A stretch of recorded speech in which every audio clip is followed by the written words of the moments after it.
Thank you for tuning in to the latest edition of the 12 Kyle podcast. Whether you're listening during your commute, while working out, or just relaxing at home, we appreciate you. Every download, every listen, and every subscription means a lot. Up next, the 12 Kyle podcast. Ladies and gentlemen, thank you for listening. Thank you for downloading. And thank you for subscribing to the latest edition of the 12 Kyle podcast. I am your boy, 12 Kyle. Man, check this out. On this episode, what I'm going to do for you is recap the Livest homecoming in America. That's right. I'm talking about none other than the homecoming celebration for one of the premier HBCUs in the country, my beloved alma mater, South Carolina State University. At the time of this recording, it is now Monday following the homecoming festivities this past weekend.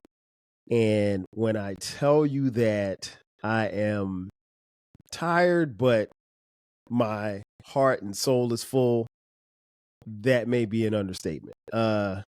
Like I said, this past weekend, got a chance to go back to the Garden City of Orangeburg, South Carolina, and visit my alma mater, South Carolina State University. Our motto, and we've had this, and this past weekend, we've truly lived up to our motto, the livest homecoming in America. It was indeed live. I will implore all of you, if you've ever been to a homecoming for an HBCU, everybody does it a little bit different. Not saying that one is better than the other, because we all have our little nicknames and mottos and things of that nature, and that's cool. But do yourself a favor. In the coming years, make your way to Orangeburg, South Carolina, to attend South Carolina State University's homecoming. If you want to see a live homecoming, if you want to participate in all of its glory and activities, indeed, do yourself a favor. Please, ma'am, please, sir, and come to Orangeburg. As I mentioned, I'm an alum. If you know, you also know that my wife, Sharice, is also an alum as well. That's where we met. So this past Friday, we made the trip from Atlanta down to Orangeburg, which is about a 3.5 hour drive. And it's always interesting because when we make the plan to go to homecoming, it's so much stuff involved. And I know, like, for her, it was a case of trying to find the right outfits, because this year was a little different from previous years, because this year we knew it was going to be hot. Now, here's the thing. Global warming is real, and you rarely get, high 80, almost 90-degree days in South Carolina in October, in late October nonetheless. But this past weekend was the exception. We knew on Friday it was going to be 84 degrees. Saturday, the day of the homecoming game, it was going to be 89 degrees. And given the fact that, like I said, I went to school there, and I just understand how the weather in Orangeburg is, they can tell you that it's going to be 89 degrees, but that really means it's going to be like 93. So you have to pack light. So this is the first time in years that I can ever remember going to homecoming and wearing shorts. Like, I packed a couple of pairs of shorts.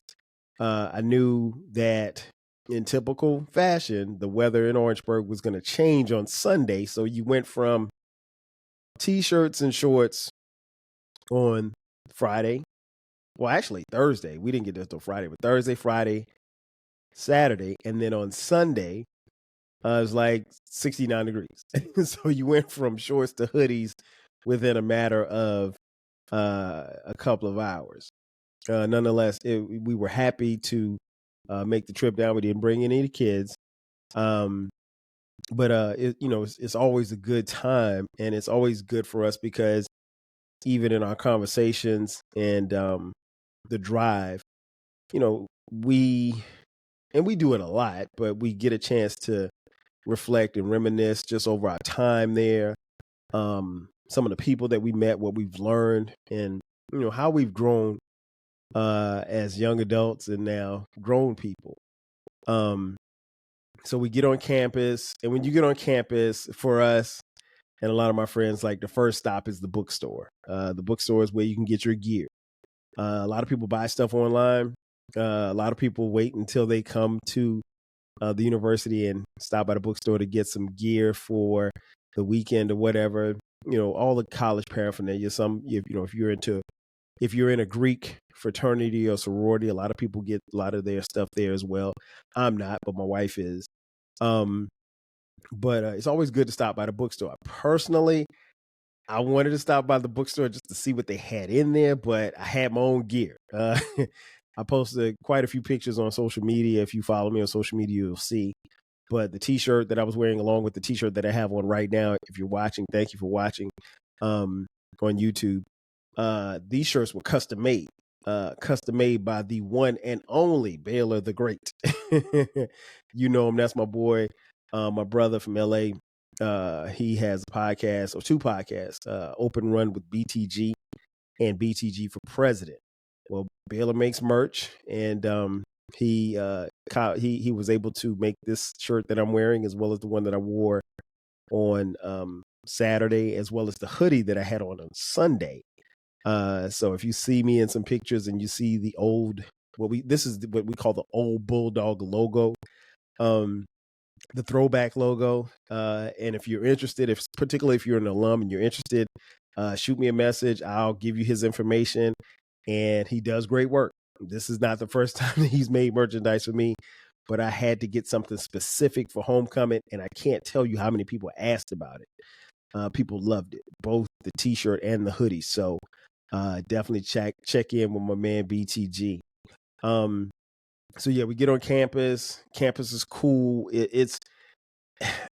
There's always a vibe, and I've spoken about this before, and it's worth repeating. Like, there's a vibe on our campus, and there's a feeling that you get when you get on campus. Like, for me, there's a level of anticipation up until the moment that you get on campus, and when you get on campus, there is such a magical feeling. It is a place where you really and truly feel like home. For me, it's a place that I literally and figuratively grew up. I will not be who I am today had it not been for my time at South Carolina State University. There's no way that you would be listening to or seeing me as I exist right now. And I owe that to, the university. So yeah, it was good just to get on campus and get that feeling of being on the yard, which is what we call it, the yard, because our school mascot is a bulldog. So we were back on the yard, and one of the first places we went was we wanted to catch up with our homeboy Howard. Howard is a member of Kappa Alpha Psi fraternity. So we went to check out the Noops, saw a couple of my old teammates over there, and saw a couple of people. And I keep in mind, it's probably about 3:30, 4 o'clock on Friday, right? And they were drunk already. So, and that's another thing that I will always impress upon people. When it comes to homecoming, a word to the wise: pace yourself.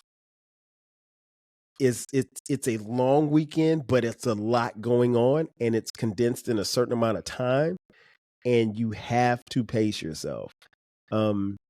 Whether that be eating, drinking, or whatever, or lack of sleep, whatever you're doing, pace yourself, because you're going to need it, right?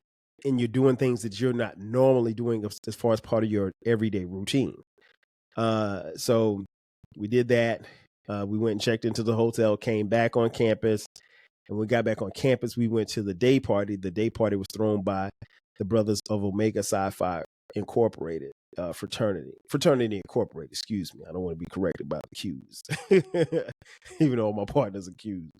And the day party was crazy.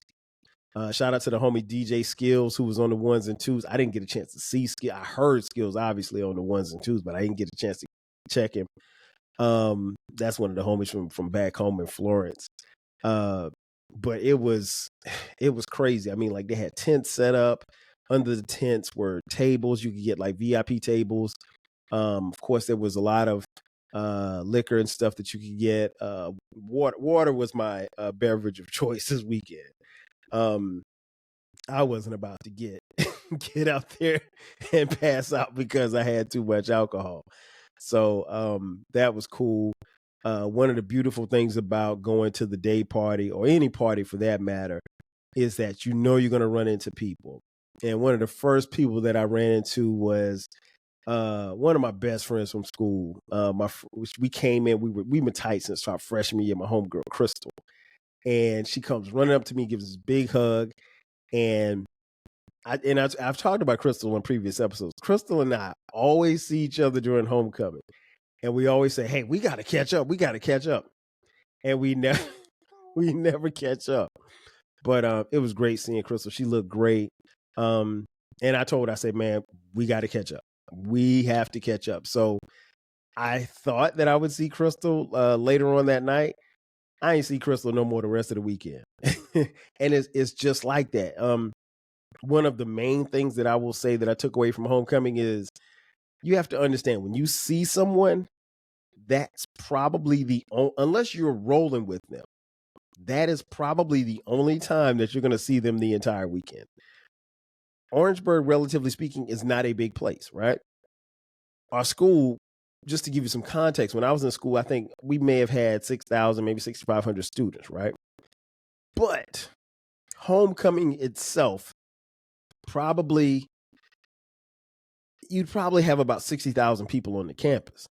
And again, you got 23,000 in the stadium because that's the max capacity. The game is sold out, but the tailgate area and just all around the campus, you probably have another, give or take, 30, 40,000 on campus. I mean, it's just that many people. So unless there's somebody that's actually rolling with you, odds are likely if you see them once, unless you're intentional, you probably won't see them again unless you're just rolling with them.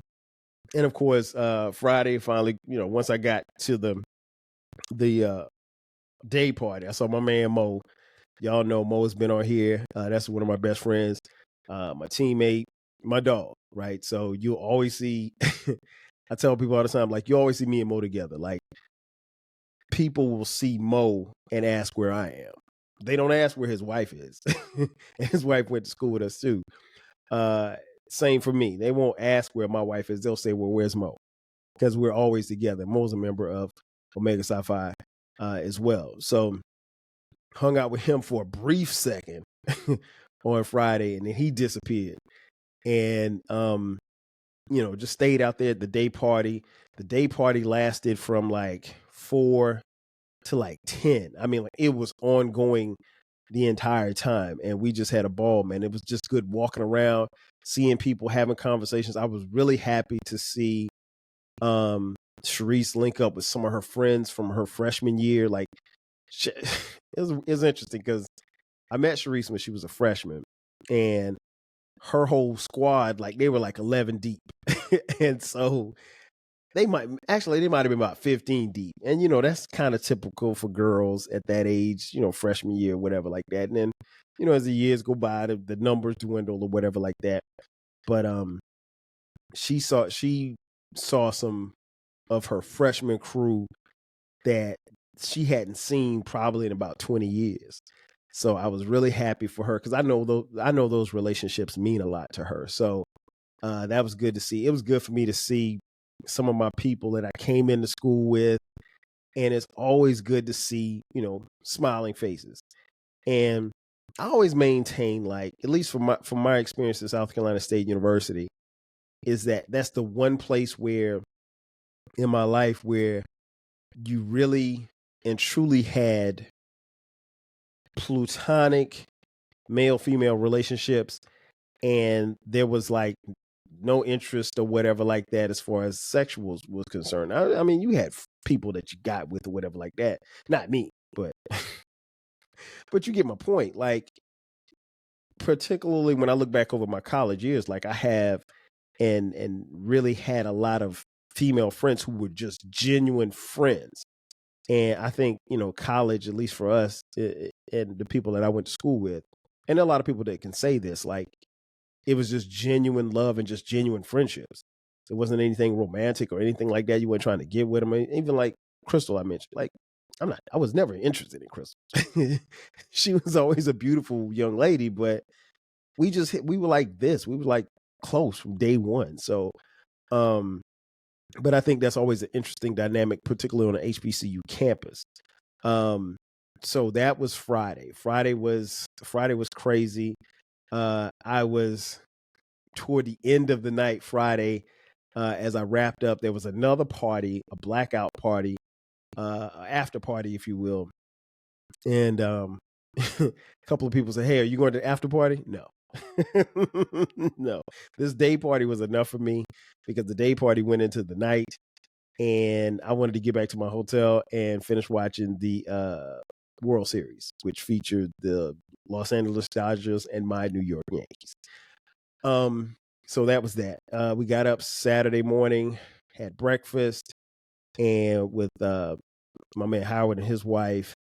Shout out to his wife Sandra. Met her for the first time. Really, really sweet. And so the four of us had breakfast, and then it was, time to get to campus. Now there's a huge homecoming day parade.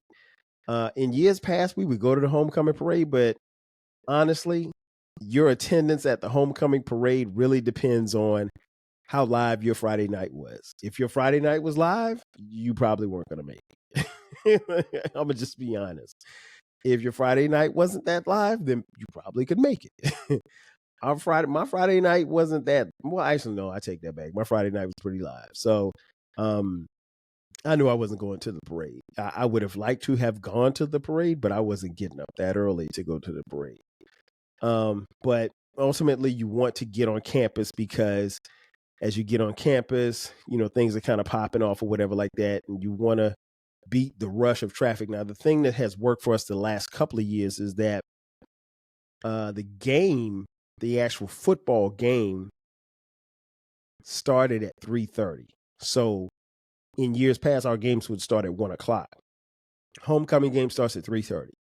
So that gives you time. And I mean, like in the years that the game was at 1:00, you literally would go from, and that was the reason why a lot of us, we went to the parade because you'd go watch the parade and then you go to the stadium for the game. Now you don't have to do that as much. You can kind of sleep in or do whatever you got to do in the morning, any running around. If you got to go get some gear or whatever, you got to go to the bookstore, whatever the case may be. Or if you want to kind of move around the campus, because there's vendors everywhere, food vendors, there's clothing vendors, there's a multitude of places where you can buy stuff, SC State paraphernalia, right? So you want to do all of that stuff before you go into the game. And so with the game starting at 3:30, it was perfect.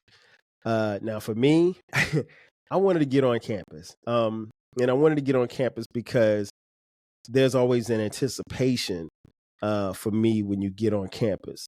And I will explain to you what that anticipation is and what the ritual is for me personally. But first, we got to take a quick commercial break. And on the other side, I'll explain my Saturday at homecoming. Sit tight. We'll be back in just a sec. Are you feeling nostalgic for the golden eras of rap and soul music? If so, tune in to the Rap Soul Podcast. We are your weekly journey through the 80s, 90s, and 2000s, spotlighting the music and the hidden gems that shaped the soundtrack of our lives. From the powerful beats to the soulful melodies, we bring you the best of the past with fresh insights and stories. Rediscover the music that defined a generation. Subscribe to the Rap Soul Podcast and enjoy the vibes. And just like that, we are back. Once again, it's your boy 12 Kyle. This is the 12 Kyle Podcast. and we are recapping Homecoming 2024 on the campus of South Carolina State University. As I mentioned before the break, there's a ritual. There's a thing that I would do back in the day. And I haven't done it in years, but what I did was when I came on campus, it was interesting because Sharice got out of the car and she hopped on a golf cart with one of her girlfriends. And I didn't see Sharice again until like, I don't know, 9:00 Saturday night. And that's one of the things that we do. Like, even though we've gone to school together and we share mutual friends, I mean, she has her friends. I have my friends. I have my former teammates. She has her sorority sisters. So we're not one of those couples that are like up under each other. In fact, there's always, we always kind of quote unquote compare notes because she'll say, "Hey, did you see Sharon?" And I'll say, "No, I didn't see." She was like, "Well, Sharon asked about you." And it's like we'll see people and they'll ask where the other one is. And we have our own friends and we have our different, experiences and stuff like that. So we're never, I don't want y'all to think we're not together because we are together, but we have our space. And then I know, like, for the game, we know this big from years past. She wants to go to the game with her sorority sisters so they can stand up, they do their little things or whatever. Personally, for me, I want to actually watch the game. I'm one of the few people who go to the homecoming game because as a former player, I want to actually see how good this football team is. I'm thoroughly interested in the game. But what I wanted to do is do something a little different. I told myself this year that, Kyle, take pictures. And that's something I hadn't really done in years past. And it's not for any particular reason. I just, like, when you're in the moment, you don't think about taking a bunch of pictures. So as soon as I got on campus, I started taking pictures. Started taking pictures of some of the buildings, some of the dorms, some of the places, some of the memories that I've had. Not necessarily for a podcast or to post it online, but to just as a subtle reminder of these little parts of the university that help make me. For instance, I took a picture of the library, and then I took a picture of me standing I had someone take a picture of me standing in front of the library. Now, I could tell you that I spent countless hours in the library honing my craft, studying, writing, perfecting my soon-to-be podcast voice. Would that be a damn lie? I did spend a little bit of time in the library, but I didn't spend as much time. It's funny because before I took the picture in front of the library, I was like, I don't really know how much time I spent here. It wasn't a lot. And well, I'll put it like this. When I did go to the library, it wasn't to study. It was to meet somebody or to get some notes or something like that. It was never, hey, I'm going in here for research, or hey, I'm going here to get a book that I need to get so I can read. And don't get me wrong, I got my work done, but I wasn't in the library like that. But I wanted to be, really, I wanted to be nostalgic, as far as my experiences. So I was walking and I took pictures of some of the buildings. And as I was walking toward the stadium, I got butterflies, right? And because there's a view, if you walk past Mitchell Hall, which is where the dorm where I lived, you walk past Mitchell Hall and you're walking forward, the stadium is right there. And so you see in big block letters, Oliver C. Dawson Stadium. And I got butterflies because that's the walk that I took so many years, headed to the stadium to get ready to play. And instead of, when I got in front of the stadium, instead of going left to where, what was interesting is as you're walking down the sidewalk, everything's going on. And I talked about this a little bit on the game day episode. There's an episode that I have called Game Day, where I give you the game day experience from my perspective. And you're walking down and you hear music coming from everywhere. You smell the grills and everything. You see people out and about. People are waving. It is such a great vibe. I really wish I could take that vibe, put it in a bottle, and sell it. It would be a bestseller, trust me. But anyway, so as I'm walking, I get in front of the stadium, and instead of going left, I go right. If you go right, you're headed towards the back side of the stadium, which is where the team locker room is, but there's also a access gate to the field. And I was like, you know what? I'll just go over here and walk by the field. And so I walked to the field, and there was a security gate, and there was a young lady who was manning the gate. The security gate was open, but she was standing there. And I walked up, and she said, and I didn't, now keep in mind, I don't have on any, I just have on I look like a fan, I guess. But I don't have a badge on, an access badge or anything like that. And she says, this young lady, she can't be no more than 25, 26 years old. And she basically old enough to be my daughter. And so she says, well, who are you? I said, I'm Kyle. Nice to meet you. And I stick out my hand. And she said, well, are you going on the field? She was like, because I don't see a pass. I was like, no, I said, I was just going to stay in here and just take it in. I was like, I could go on the field. I was like, but I'm just going to stay in here and take it in. And so I started a conversation with her, just talking, and I was just watching the players. Again, it's pregame, so nothing's going on. There's a couple of players out there warming up and everything. And then one of my teammates come up, my man Calvin, and he comes up with his son. Calvin's on the field with his son. And I can't remember how Calvin got on the field, but I guess maybe he walked in too. I don't know. But, I know how to get around our stadium. And I also know that when you walk into places, if you act as if you're supposed to be there, nobody's ever going to question you. And I walked up like I was supposed to be there, even though I didn't have any type of security clearance to be on the field. And I wasn't tripping. I was really just going to stand there and just kind of take it in. But when Calvin came up and I talked to him, she was like, oh, well, you can go ahead. She was like, I think you'll be fine. I was like, yeah. I said, I'm not gonna get you in any trouble. I said, just want to walk on the field. I said, take a couple of pictures. I said, I'll be back. And she was like, okay, cool. And so I did, Calvin and I talked a little bit, played with his son. And I did something that I had not done probably, I can't remember. It's probably been at least 10 years since I've done it. And I've never done it on game day since I graduated. But I started at one end of the end zone and I walked the entire field. I walked from one end zone to the other end zone, right?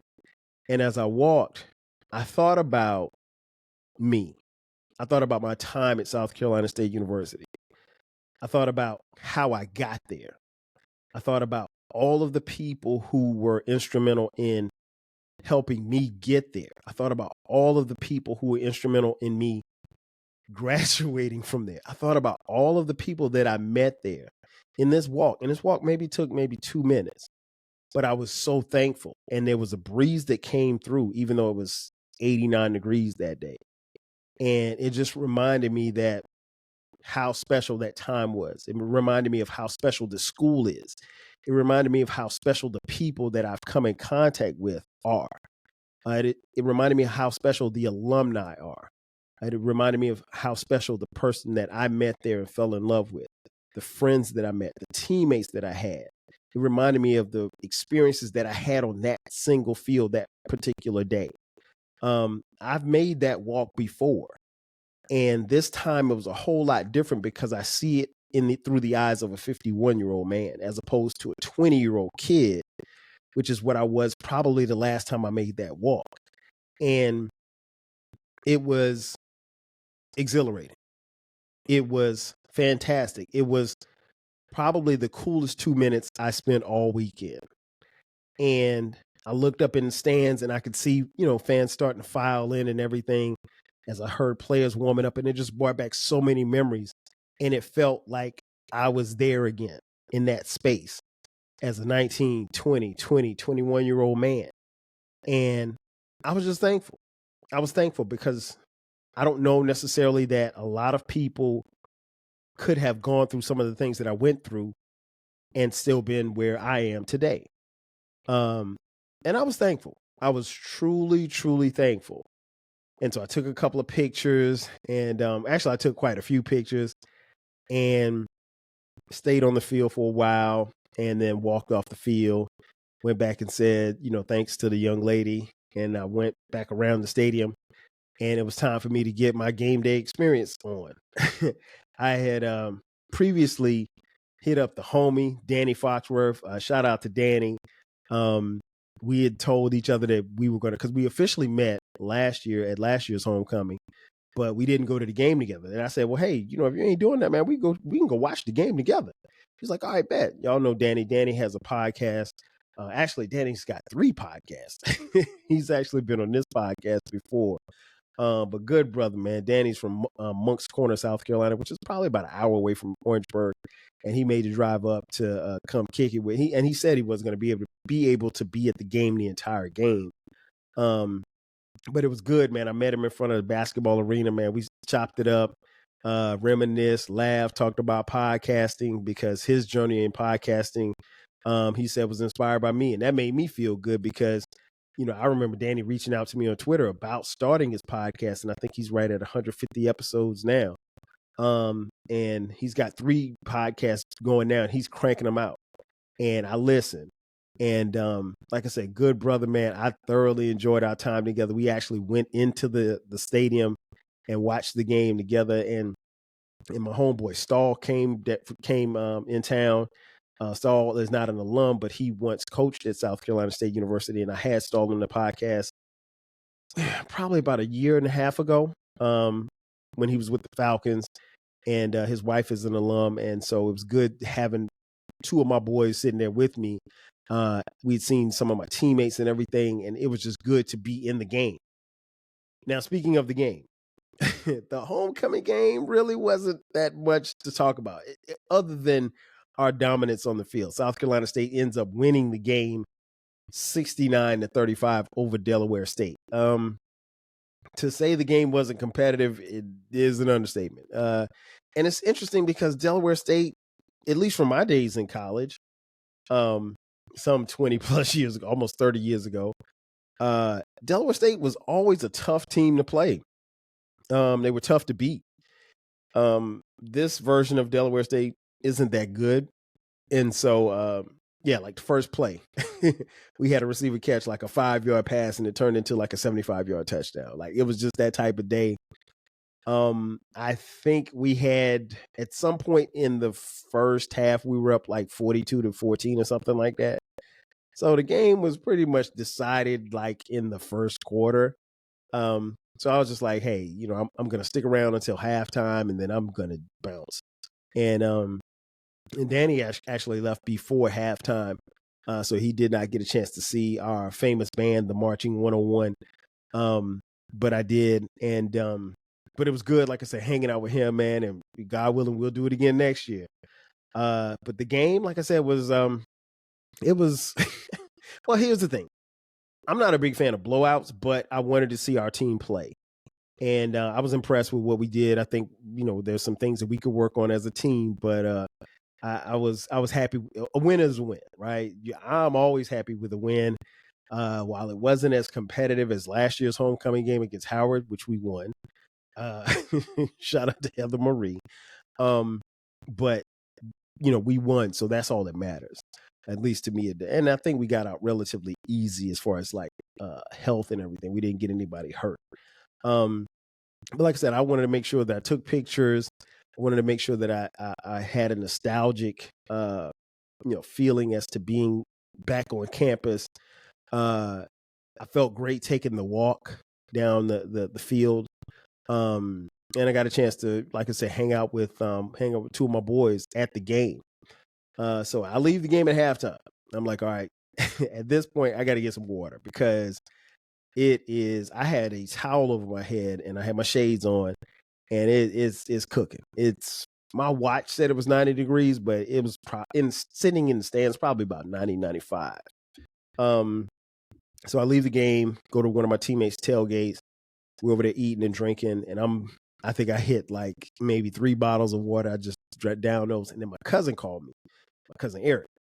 And he's like, yo, he's like, where are you? I was like, I'm in front of the ticket office. He was like, hey, I'm up in the press box. And he told me that my uncle is up there. Our uncle is up there. And I'm like, I'm surprised because I didn't even know my uncle had come into town. My uncle is Harry Carson, member of the Pro Football Hall of Fame, New York Giant for 13 years. He too is an alum from South Carolina State, class of 1976. So I didn't know he was in town. So when Eric told me he was there, he was like, come back in the stadium. I'm in the press box. I'll come down and I'll bring you up.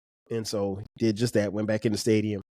And I go up to the press box, and I've been up there before because I used to, part of my intern, I actually worked in the I worked as a spotter for the public address announcer back when I was in college.